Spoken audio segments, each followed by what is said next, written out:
কিন্তু আমি ব্রাহ্মণ নই, আমি দ্বিজ।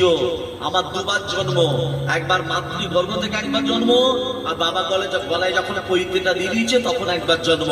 জগতে যারা আছে কেউ ব্রাহ্মণ নয়, সবাই দ্বিজ।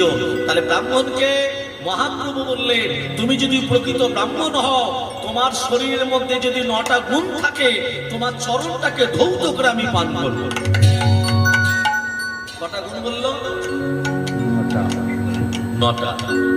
তার মানে আমাদের গলায় যে পৈতেটা আছে এটা 9টা সুতো দিয়ে পৈতে।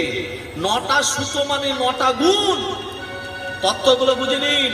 9টা সুতো মানে 9টা গুণ কি কি? সম, দম, তপ, শৌচ, ক্ষান্তি, আর্যদম, জ্ঞানম, বিজ্ঞানম, আস্তিয়কম। মনে থাকবেন? বাংলায় বলে দিচ্ছি।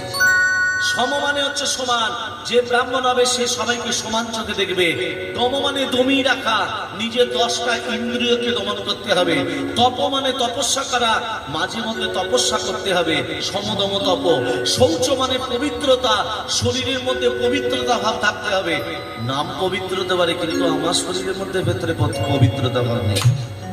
ব্রাহ্মণ যখন পুজো করতে যায়, বাস্তব কথা, ব্রাহ্মণরা যখন পুজো করতে যায়, বাঁ হাতে কমণ্ডলু, ডান হাতে পবিত্রতা ভাব।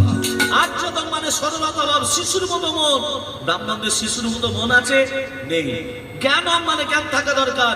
বিজ্ঞানম, গীতা ভাগবত পুরাণ এগুলোকে মুখস্থ রাখতে হবে। আর হলো আস্তিয়কম, ভক্তমণ্ডলী ভক্তমতিমা। সেই জন্য আমার গৌরাঙ্গ মহাপ্রভু বললেন, হরিনাম যদি করতে হয় প্রেম দিয়ে হরিনাম করো, জাতির বিচার তোমরা করো না।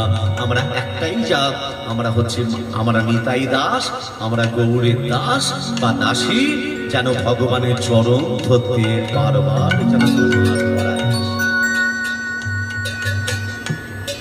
এলো রে আমাদের গৌরে, এলো রে, এলো রে সোনার নদিয়া।